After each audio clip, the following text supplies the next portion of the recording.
My name is Raymond Kemper. I'm 76 years old, and most mornings I wake up to silence. Not peaceful silence, the heavy, slow kind, the kind that settles around your chest and reminds you of everything that's missing. My wife, Lorraine, used to fill the house with sounds before I even opened my eyes.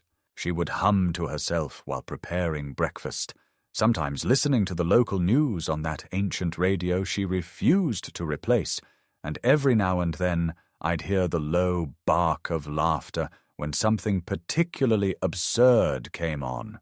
We were married for 51 years. And then, one February morning, her heart gave out while she was watering the orchids in the kitchen window. I found her still holding the little plastic spray bottle. She was already gone. After that, time stopped meaning what it used to. Days blend, mornings feel the same. You don't count Sundays anymore. Retirement didn't scare me. I used to work as a machinist, 39 years at the same factory, and I had plans when I stopped working. But nothing in this world prepares you for the way grief turns time into a slow-motion echo. For the first year after Lorraine died, I kept everything exactly the same. Her slippers by the bed, her robe on the hook behind the door, her teacup in the cabinet with the chip on the handle. I even kept buying the brand of yogurt she liked, knowing I wouldn't eat it. I just couldn't stop. I live in Lancaster, Pennsylvania, in the same modest single-story home we bought in 1971. The neighbors have changed. The trees we planted out back are now tall and brittle with age. The street used to be filled with laughter and barbecue smoke and kids playing tag on the sidewalk. Now it's mostly silence, save for the occasional leaf blower or a delivery truck rumbling by. I get by. I have my Social Security, a bit of pension, and the house is paid off. But it's not the finances that wear you down. It's the shrinking world. It's how the phone stops ringing, how invitations stop coming, how you begin to question whether you're still part of anything that matters. My son, Teddy, moved in with me 2 years ago. That sentence used to bring me some small measure of comfort, back when I thought he came out of concern, to keep me company, to help me if I fell or forgot a burner on. But over time, I came to understand that it wasn't about me at all. Teddy's life had unraveled. He'd been laid off from a delivery job, bounced between couch surfing and motel rooms, estranged from his ex-wife and barely in contact with his own daughter. He said moving in would be temporary, just until he figured things out. That was 27 months ago. At first I told myself it was good to have company. He helped mow the lawn and fixed the garbage disposal. He brought in the groceries, made coffee in the morning.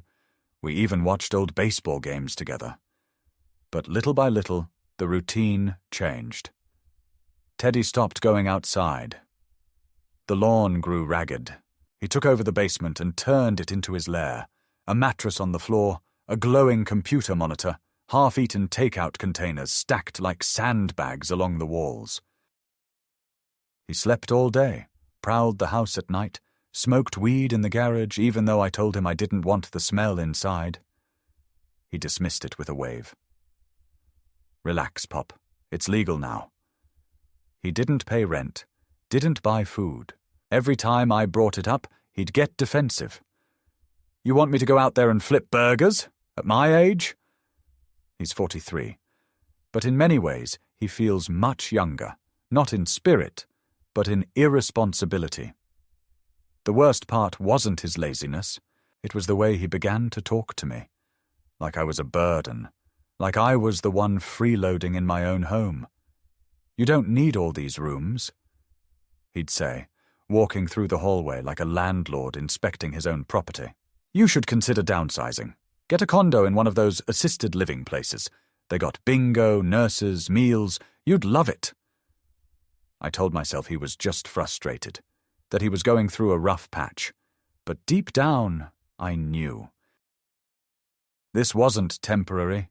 This was decay, of his ambition, of our relationship, of any hope that things might change.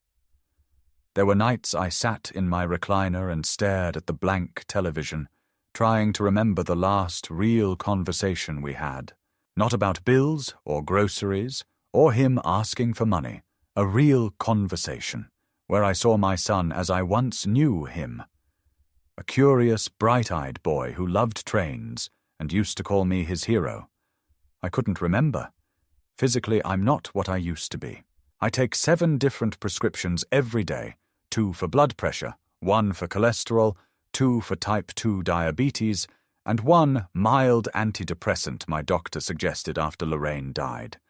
They make me groggy sometimes, but they keep me on my feet. I organize them by day, keep a meticulous pill box, refill them monthly through the local pharmacy. I even set reminders on my flip phone. It's my small form of control in a life where everything else feels increasingly fragile. Recently, I noticed things were off.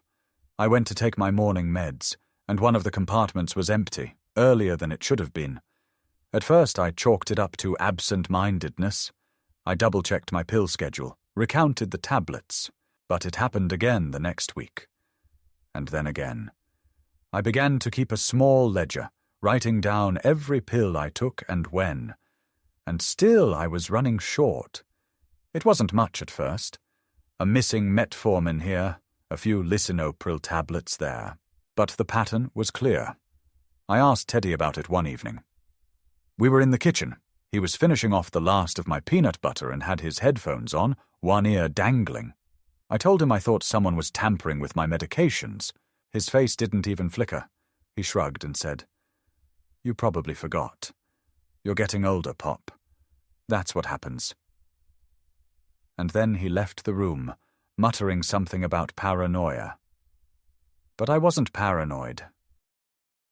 I knew my routines, knew the exact click of the cabinet, the way each pill felt in my palm. I began hiding my pill organizer in different places. Behind the cereal boxes, inside my sock drawer, even once taped inside the underside of a dining room chair. It didn't matter. Somehow, pills still went missing. I started feeling tired, dizzy, like I was underwater. There were mornings I'd wake up soaked in sweat, gasping. I thought about calling my doctor, but what would I say? That my own son was stealing my prescriptions.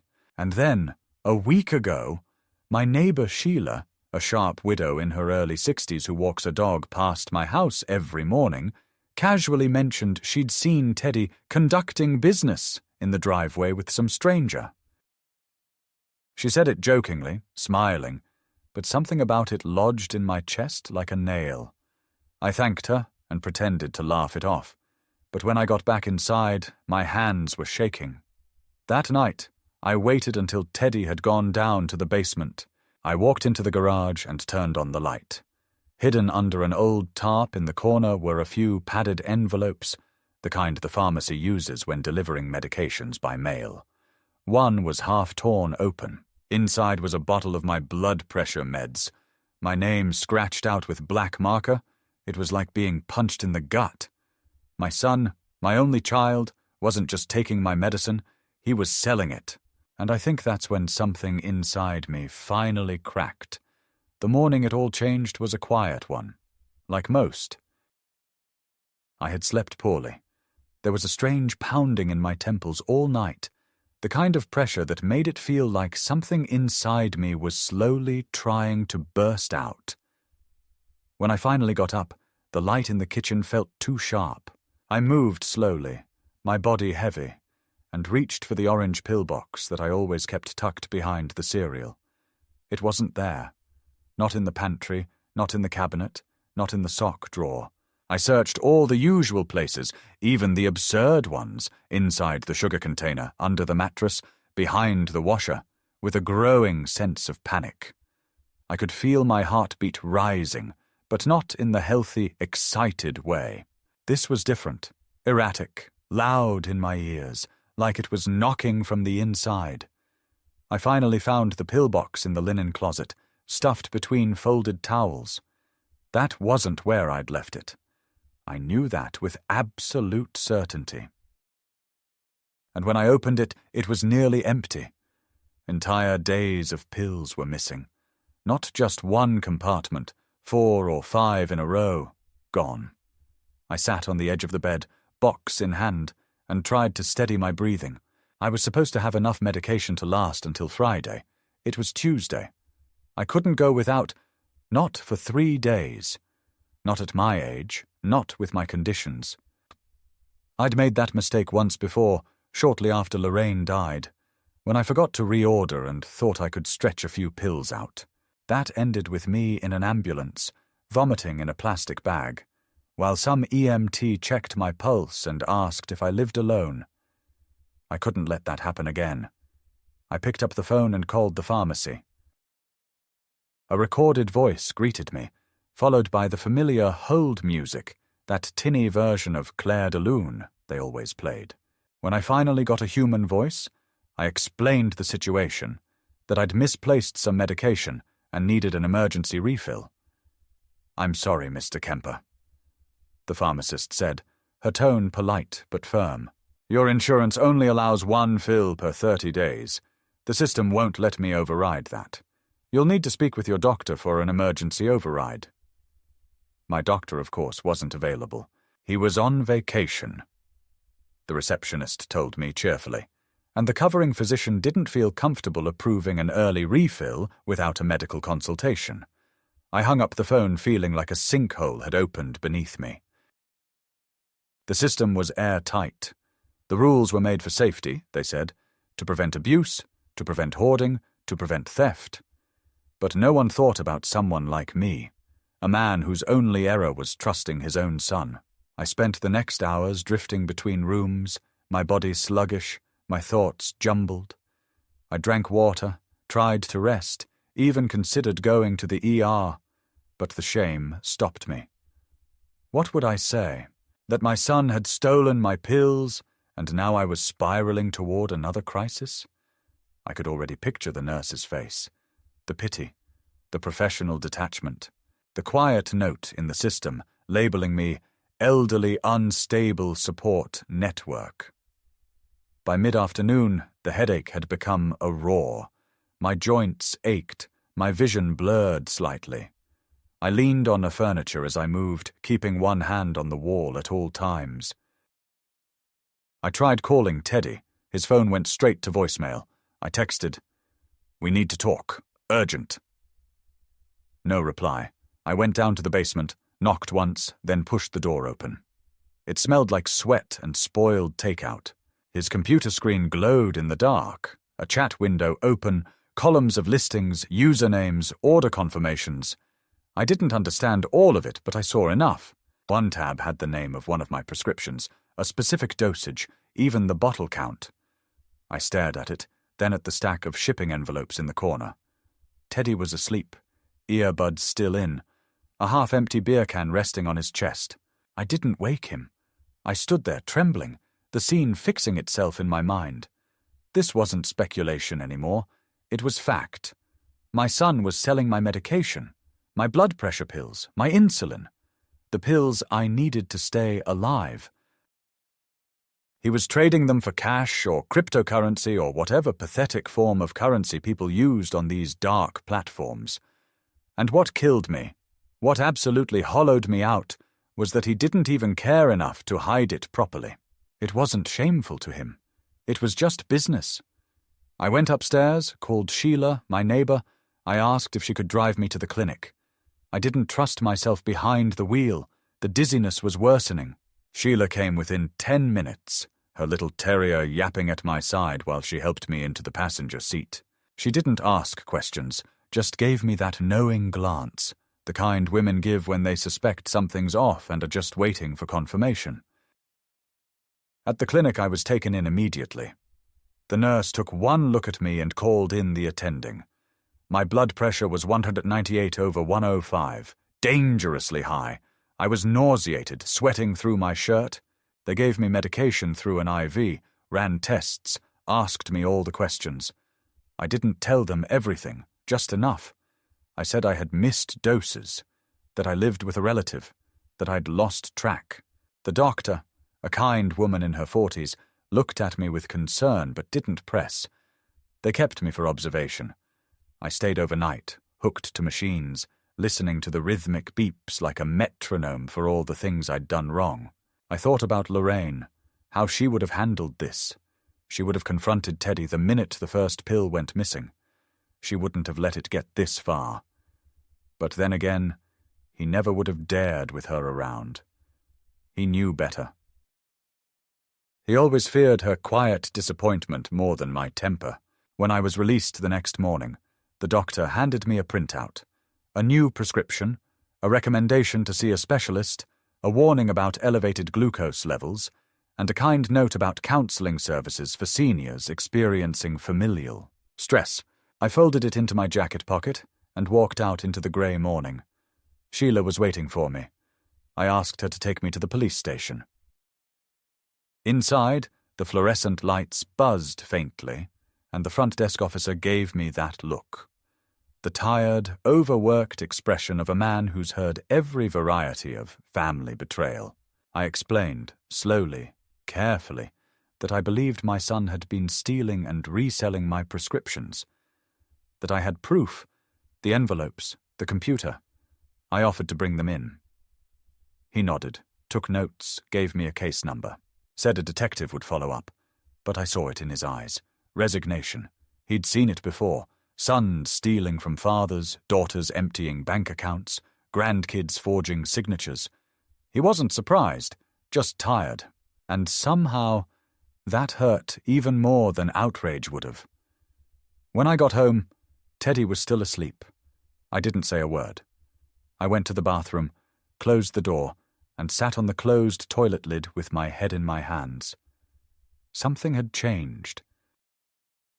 Not just in him, but in me. A switch had flipped. This wasn't about a rough patch anymore. This wasn't about helping him get back on his feet. My son had endangered my life for profit.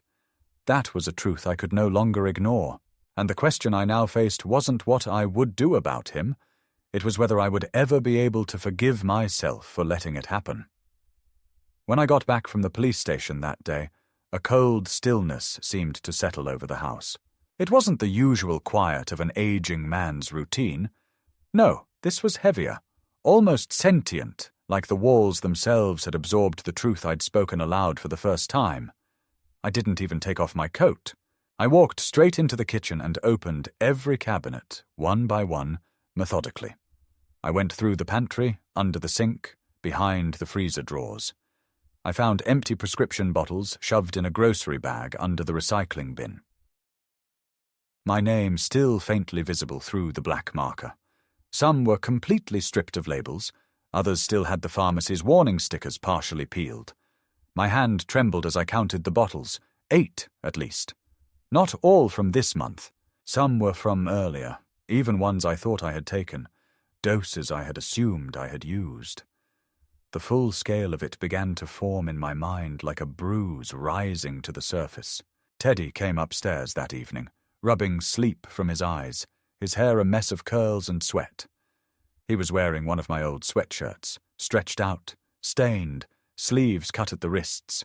He walked into the kitchen, opened the fridge, grabbed a beer without a word, and sat at the table as if everything were normal. I stood across from him and said his name. He didn't look up at first, just stared into the open bottle.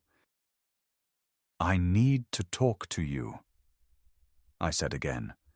He raised his eyes slowly, irritation flickering across his face. "What now?" "I went to the clinic yesterday. My blood pressure was nearly 200. I was one step from a stroke, Teddy." A slow blink, then a shrug. "You've got high blood pressure, that's not news." I swallowed hard. "You've been stealing my meds, selling them." That did it. The flicker turned into something more vivid, a flash of defensive anger, of wounded pride. "What the hell are you talking about?" "I found the envelopes in the garage. I saw your computer. I saw the listings." His jaw tightened. "You were snooping in my stuff?" "You were selling the medication that keeps me alive." "That's a hell of an accusation to make without proof." "I have proof. I showed it to the police." He stood up so suddenly the chair legs screeched across the floor. "You called the cops on me?" "I did," I said, "and I'd do it again." For a moment I thought he might strike me, his fists clenched at his sides, eyes wide, body trembling. But then something else took over, something colder. He stepped back, laughed bitterly, and said, "You're out of your damn mind, old man. You're confused. Probably forgot you took those pills. That's what happens when your brain starts to go. I remember everything. Do you?" He leaned closer, his voice dropping to a whisper. "You remember where you parked last week? You remember what day it is today? What year it is?"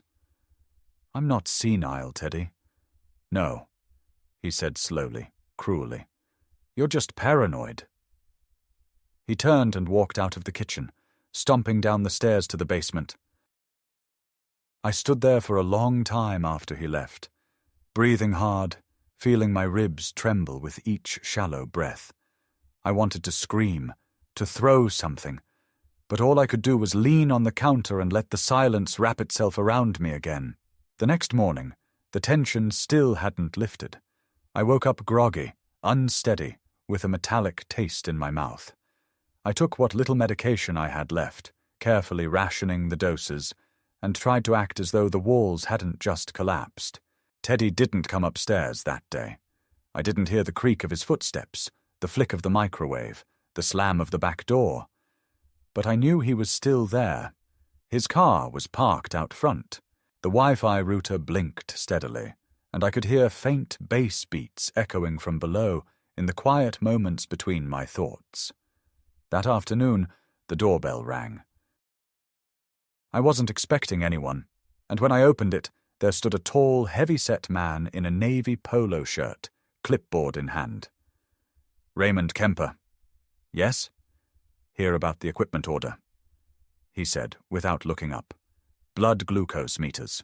Case of 60. My stomach dropped. "I didn't order that." He squinted. "Says right here. Online order, paid in crypto. Delivery to this address, under your name. Signature required." "I didn't order anything." "Do you want to refuse delivery?" "Yes, take it back." He looked annoyed, but nodded, scribbled something, and returned to the truck. I closed the door, locking both bolts this time. I stood there with my back against it, mind racing. He was using my name, my identity, and not just for stealing pills, for a full operation. He'd taken this as far as it could go. My home address was now a point of contact for illegal shipments. If the police came back, and they would, I might not be seen as a victim anymore. I might be seen as complicit. I went to the basement door and knocked. No answer. I opened it and descended slowly, one hand on the rail. The room was dark, save for the blue glow of the computer monitor. Teddy was there, slumped in the chair, headphones off this time, eyes closed. A pizza box was on the floor, a glass of amber liquid, not beer, rested precariously on the edge of the desk. "Teddy." He didn't move. "Teddy," I said louder. His eyes opened, sluggishly. He looked at me as though it took effort to focus. "You had a package delivered in my name," I said. He groaned. "So?" "That's identity fraud. It's a felony. You're being dramatic. I'm going to ask you one more time. Stop all of it. Get out of this house. If you don't leave by Friday, I'm changing the locks." He stood slowly, unsteady. "You're going to throw me out? Your own son?" "I've given you 2 years. You endangered my life. I'm done. You can't survive without me, you old bastard." He took a step toward me, and I took one back. His breath was sour, his eyes red. "You forget to eat half the time," he sneered. "You forget the stove on. Who's going to look after you when you fall again, huh? Sheila with her little dog? I'd rather die alone than let you help me again." He laughed, a dry, hollow sound. "You already are dying, Pop. Look at you! and then he muttered something I'll never forget. "You think anyone's going to believe you? You think you're going to go to the cops and they're going to care? They'll say you're just a confused old man who misplaced his pills. And when I show them that I've got power of attorney, who do you think they'll believe?" That stopped me cold. "What?" He smirked. "You remember those forms I had you sign last year? Said it was for the bank? You didn't even read them." My knees nearly gave out. "You forged." "No," he interrupted, matter of fact. "You signed. Just didn't pay attention." I went upstairs in silence. That night, I didn't sleep. I sat in the living room with the lights off, the pill bottle clutched in my hand, and realized something I should have known long ago. My son was no longer just a troubled man. He was a predator, and I was prey. The breakdown, when it came, wasn't cinematic or loud. It was quiet, clinical, and deeply humiliating. I woke up on the floor of the hallway, my left cheek pressed against the cold tile, one slipper still on, the other lost somewhere between the bedroom and the kitchen. My head throbbed, and there was a warm, sticky wetness at the back of my skull. Blood. Not a lot, but enough to stain the collar of my shirt. I didn't know how long I'd been down. An hour, maybe more. I had no memory of falling. The last thing I recalled was reaching for the sink to refill my water bottle. After that, nothing. I tried to sit up, but my vision swam, and something behind my ribs screamed with pain. I stayed there, frozen, waiting for the world to stabilize. It never did. Finally, I called out. Not loudly, just a single word, hoarse and low. "Teddy." No answer. "Teddy!" Again, this time louder. Still nothing. I could hear movement downstairs, faint music, the low hum of voices from his headset. He was awake. He simply chose not to come. I reached for my phone. It wasn't in my pocket. I scanned the hallway from the floor, my neck stiff, and finally spotted it under a side table a few feet away. I tried crawling. My arms shook with the effort, and when I finally got the phone, the screen was cracked. Still functional. I dialed Sheila. She answered on the second ring. "Raymond?" "I fell," I whispered. "I'm hurt, please." She was there in minutes. I don't know how she got in. Maybe the spare key I'd given her years ago. I remember her voice calling my name, the warmth of her hand on my back, the clatter of her keys as she dialed 911. The paramedics came. I was taken to the ER. CT scan, X-rays, blood work, concussion, bruised ribs, dehydration. The attending physician, a severe woman with sharp eyes, asked if there was anyone at home to help me. I told her my son lived downstairs. "He didn't hear you fall?" "No," I said.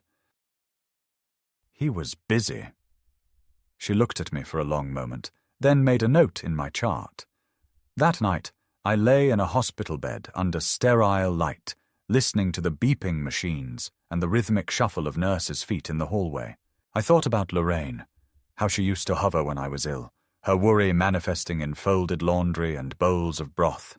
I thought about the time I sprained my ankle in '93, and that Teddy, then a teenager, had brought me ice packs and asked if I needed help to the bathroom. I wondered when he stopped caring, or if he ever really had. The next morning, a hospital social worker came by.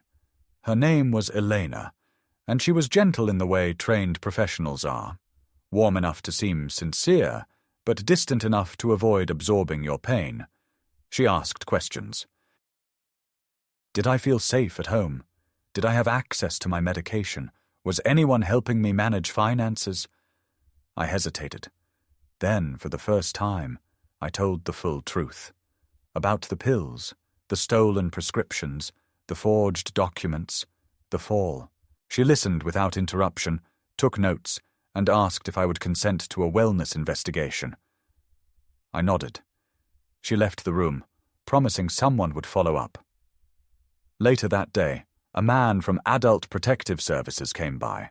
He was calm, professional, and less sympathetic than Elena. He explained how these cases typically went. If there was sufficient suspicion of financial exploitation or neglect, they could pursue legal restrictions. Temporary guardianship could be requested. In some cases, elder abuse charges were filed. He asked for names. I gave him my son's full name, birth date, and described his appearance. Then I asked a question that had been burning in my throat. If my son forged power of attorney, can I reverse it? He looked up from his notepad. If we can prove it was done under duress or deceit, yes. You'll need an attorney. I nodded. That night, alone in the hospital room, I made my decision. I wasn't going back to that house. Not while Teddy was in it. Not until every tie was cut. Whatever sense of duty or guilt I had been clinging to, the last withered threads of fatherly instinct had finally snapped. I wasn't just a victim anymore. I was a man with nothing left to lose. 3 days later, I was discharged. Sheila picked me up. I asked her to take me not home, but to the downtown branch of my bank. I requested a meeting with the branch manager. Eleanor, a woman I'd known peripherally for years, always polite, efficient, ushered me into her office. I told her what had happened. I asked if there had been any recent activity on my accounts, any changes in access permissions, any unusual transfers. Her face tightened as she read the screen. There had been a request just 3 days prior to add Teddy as an authorized user on one of my savings accounts. The request was denied, pending verification, but it was there. He had tried. I signed documents revoking all previous permissions. We initiated a fraud alert. I ordered a freeze on outgoing funds, set up 2-step authentication, and moved my most substantial savings into a new account under a different name. I asked for copies of every form Teddy had submitted. Then I called Martin, the lawyer who'd helped Lorraine and me draft our will years ago. He agreed to see me that afternoon. Martin looked older than I remembered, but his mind was still sharp. I told him everything. The pills, the fall, the forged forms. He listened, asked precise questions, and finally said, "If he forged power of attorney, we can challenge it, but we'll need evidence, and fast. What if he's already used it to access other things? Then we pursue civil action. What about criminal?" He sighed. "You'll need APS and the police to cooperate. But yes, it's possible." I leaned back in the chair and looked out the window. The sun was low, and the shadows on the street were long. My son had tried to sell my life, one prescription bottle at a time. He had tried to erase my authority, reduce me to a signature on a form, a fading memory in a house he treated like a warehouse. But I wasn't gone yet, not by a long shot. And I would make sure he understood that. I didn't return home right away. I stayed in a motel on the edge of town, the kind with faded carpets, humming air conditioners, and laminated menus for nearby pizza joints slid under the door every evening. It wasn't much, but it was clean, anonymous, and most importantly, mine. There was something almost sacred about sliding the chain lock closed at night, knowing no one was skulking in the basement, waiting to strip me of my rights in my sleep. From that stale-smelling room, I began orchestrating the dismantling of everything Teddy had built on my name. The morning after I met with Martin, we filed paperwork challenging the validity of the power of attorney documents. Martin submitted affidavits claiming manipulation, misrepresentation, and medical vulnerability at the time of signing. He added that I had no recollection of being informed about the true contents of the forms Teddy had me sign, and given the circumstances of prescription theft and suspected financial exploitation, we requested an emergency suspension of the document's validity. The court agreed to a temporary freeze on all actions under that power of attorney pending further investigation. It wasn't full victory, not yet, but it was a critical halt. Meanwhile, the detective assigned to my case finally called. His name was Owen Cassidy, and from the way he spoke, calm, patient, direct, I could tell this wasn't his first family betrayal. I walked him through everything again. The missing medications, the envelopes, the forged forms, the delivery man who'd come to my house, the fall. I gave him the names of the pharmacists I'd spoken to, the doctor who had treated me in the ER, the social worker. He took it all down and said they would be issuing a warrant to inspect Teddy's devices, his room, his browser history. It wouldn't be fast, he warned, but it would move forward. While that slow legal machine began to stir, something else happened. Something I hadn't expected. One evening, just after 8 p.m., I received a message on Facebook Messenger. I hadn't used that account in years. It was from someone named Lauren. I stared at the name for several seconds, confused. Then it clicked. Lauren was Teddy's daughter, my granddaughter, from his first marriage. I hadn't seen her since she was 9 years old. She was 19 now. "Hi, Grandpa. I know this is weird, but I wanted to talk to you. Is this okay?" My fingers hovered over the keyboard. A knot tightened in my chest. I typed back. "Hello, Lauren. Yes, it's okay. I'm glad to hear from you." She replied quickly. "I heard some stuff about Dad, about what he did to you. I'm really sorry. I had no idea. I stopped talking to him a while ago. I asked her how she'd found me. She said she'd seen my name mentioned on a subreddit about elder abuse and financial exploitation. Someone had posted anonymously, but the details were unmistakably ours.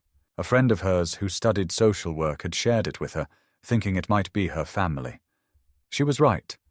I told her I was okay, that I was staying somewhere safe, and that it meant the world to me that she reached out. We talked for over an hour. She told me about college. She was studying psychology, wanted to work with vulnerable youth. She hadn't lived with Teddy since she was 16. Her mom had remarried, and Lauren had moved on with her life. But she remembered me. She remembered how I used to take her to the park, how I showed her how to do jigsaw puzzles, how I made pancakes in funny shapes.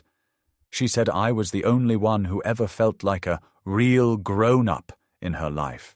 After we ended the call, I sat there for a long time staring at the screen.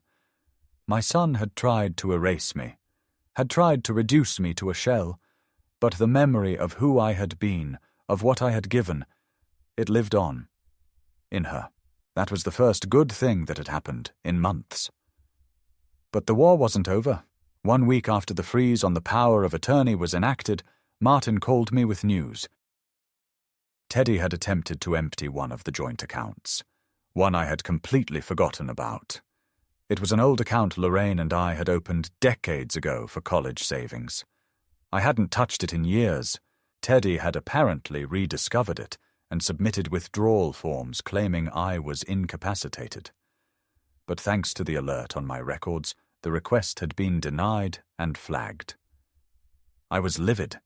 This wasn't desperation anymore. This was strategy. My son had become a predator with a spreadsheet. He was combing through every financial corner of my life looking for soft spots. And I knew then, with searing clarity, that it wasn't going to stop until one of us was legally, or literally, out of the way. That Sunday, I returned to the house. I didn't tell Teddy. I waited until I knew he would be out, probably picking up supplies or making another deal. I had the locksmith meet me at 2 p.m. We changed every lock on the house, front door, back, garage. I installed cameras in the entryway, living room, kitchen. I packed everything I truly needed. Important documents, my computer, a few changes of clothes, the photo album Lorraine had made for our 40th anniversary. The rest I left. Let him have the couch, the dishes, the ancient recliner. They were just things. The house wasn't a home anymore. It was evidence. Before I left, I posted a printed notice on the basement door. Teddy, per emergency court order and revocation of power of attorney, you are no longer authorized to use this residence as a domicile. You have 72 hours to vacate. Any entry after that will be treated as unlawful trespass. R.K. I took a photo of the note, locked the front door behind me, and didn't look back. Later that evening, Martin informed me that we could initiate a restraining order if needed. I told him to begin the process. Within 48 hours, a judge signed off on a temporary order preventing Teddy from entering my property, accessing my accounts, or contacting me directly. It would be reviewed in court 2 weeks later for permanence. Then, 2 nights later, Teddy poisoned himself. It wasn't intentional, at least not by the official report. A call came from Cassidy, the detective. Teddy had been found semi-conscious in a motel in York, about 30 miles from Lancaster. Someone had called 911 after he collapsed outside a gas station, vomiting blood. At the hospital, they discovered he'd ingested a combination of medications, opioids, sedatives, and insulin, not prescribed to him. Likely, he'd been sorting his inventory and accidentally taken a mix meant for someone else. He was in the ICU, stable, but comatose. They didn't know yet if he'd suffered permanent damage. Cassidy paused, then asked, "Would you like to be notified if his condition changes?" I didn't answer right away. Then I said, "Yes, but I'm not coming." That night, I sat by the window of the motel room and stared at the neon sign of a nearby diner flickering like a broken heartbeat. My son had stolen from me, humiliated me, endangered me, tried to erase me, and now he'd finally reached the edge of the same hole he'd spent years digging.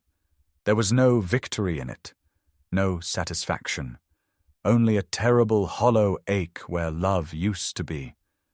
But the truth was now undeniable. The threat was broken. Whatever came next, court, restitution, apology, or silence, I would no longer be afraid. I had survived, and I wasn't going to let him write the last chapter. I didn't intend to visit the hospital. In fact, I spent the better part of the week deliberately staying busy, meeting with Martin about the civil case, filling out paperwork to formalize the revocation of all joint authorizations, speaking with Cassidy again about the potential for criminal charges against Teddy. The more concrete steps I took, the more stable I felt. After months of confusion, of being gaslit and second-guessed, I was finally regaining the basic dignity of deciding what happened to me, what belonged to me, what I would and would not allow. But despite all that forward motion, despite every signed form and severed legal tie, there was a part of me, quiet, persistent, that kept circling the thought of him lying in that hospital bed, maybe dying, maybe already beyond repair, and eventually it wore me down. I arrived just after 4 p.m. The nurse at the front desk of the ICU recognized the name I gave and hesitated before checking the screen. "Are you family?" she asked. "I'm his father," I replied. Her face softened. She gestured down the hallway. "Room 211. He's stable now, but sedated. We're still monitoring his kidney function. Toxicology came back 2 days ago. Combination of oxycodone, clonazepam, and insulin. It's a miracle he didn't code on the scene." I nodded, thanked her, and made my way down the corridor, my shoes whispering against the waxed floor. The air was thick with antiseptic and silence. The room was dim, lit only by a single fluorescent strip above the bed.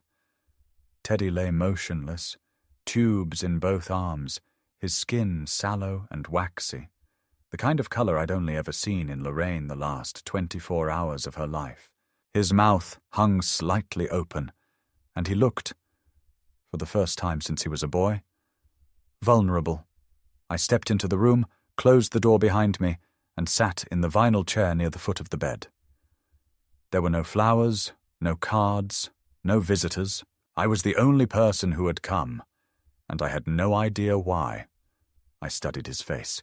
Not the man I had come to dread sharing a home with, but the remnants of the boy I used to lift onto my shoulders. The boy who once cried when I missed his school play. The boy who called me Daddy when he was afraid of thunder. Somewhere along the line, that boy had turned inward, hardened, decayed into the man before me. Deceitful, bitter, empty. And yet, as I sat there, I couldn't bring myself to feel hatred. Not quite. Not any more. What I felt instead was something murkier. Exhaustion, grief, and a kind of clarity I hadn't had before.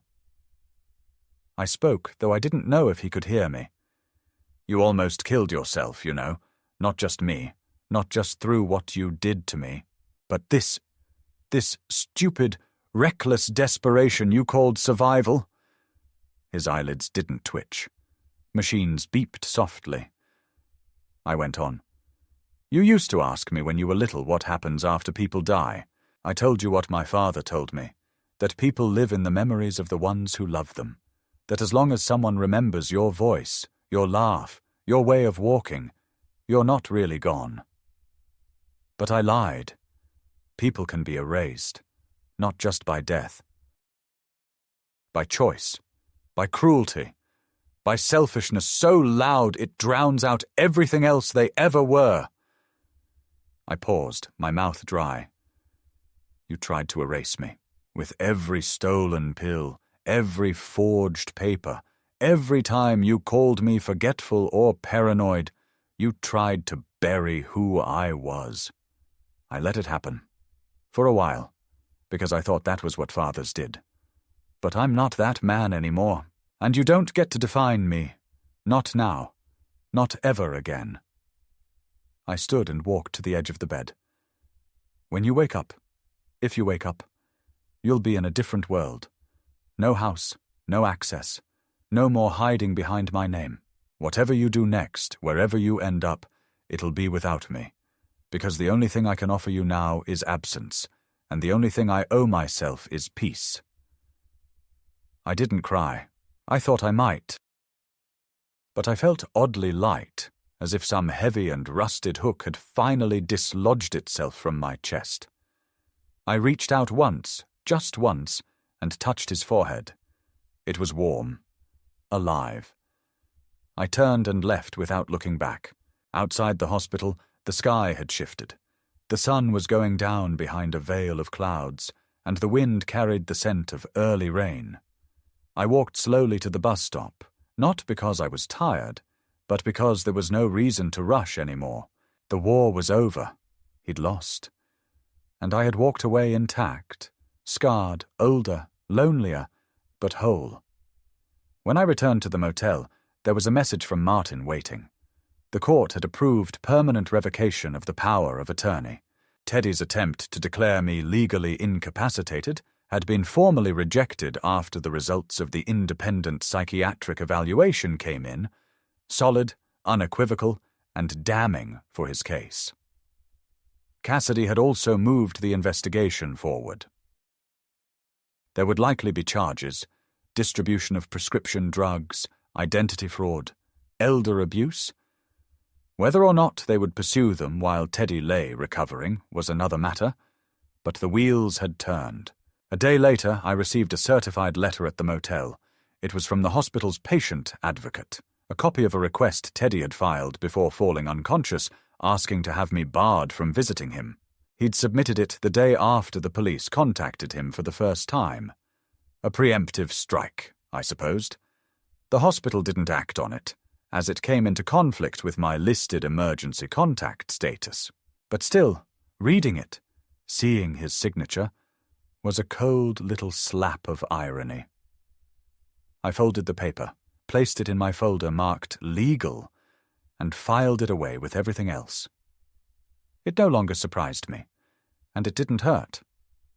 Not really. Because the truth was, I had already said goodbye. Not just to Teddy, to the version of me who believed love could survive betrayal, to the part of me that waited, endlessly, for an apology that was never coming, to the illusion that family, by virtue of blood alone, deserved anything from me. I had survived. He had not. That was the only story left to tell. 3 months later, I sat behind a folding table in the back office of a small church off King Street, sorting plastic pillboxes for the Tuesday medication support group. It was volunteer work. Unofficial, informal, something Sheila had pulled me into after hearing me mutter too many times that I needed to stay busy. Most of the people who came through weren't much younger than me.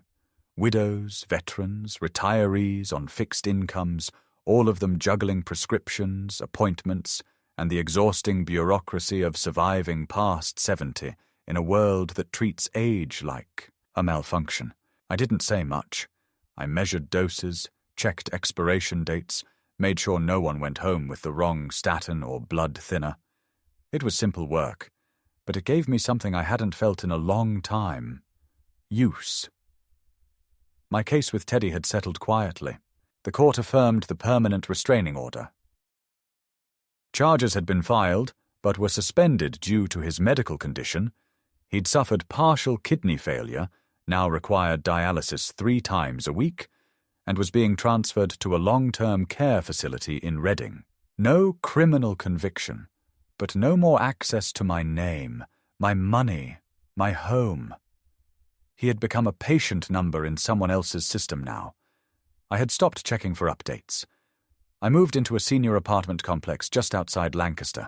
Not a nursing home, not assisted living, just a simple 1-bedroom space with wide door frames and grab bars in the shower. It was modest, but clean, and nobody smoked indoors or played loud music past 9 p.m. I bought new furniture, donated most of what I had left from the house. A fresh start, empty of ghosts. The kitchen smelled like lemons now instead of mildew and resentment. Lauren visited twice, once in April, again in June. She brought me a lemon tart she baked herself, showed me pictures of her campus, even helped me set up email alerts for pharmacy refills. She never mentioned her father. I never asked. We talked about books, recipes, and once, quietly, cautiously, about forgiveness. She said she didn't know if she could forgive what he'd done to her mother, to me. I told her forgiveness wasn't a gate you walked through. It was a hill you had to keep climbing, even when it felt like there'd never be a top. I didn't want revenge. That part of me had died somewhere between the courtroom and the ICU.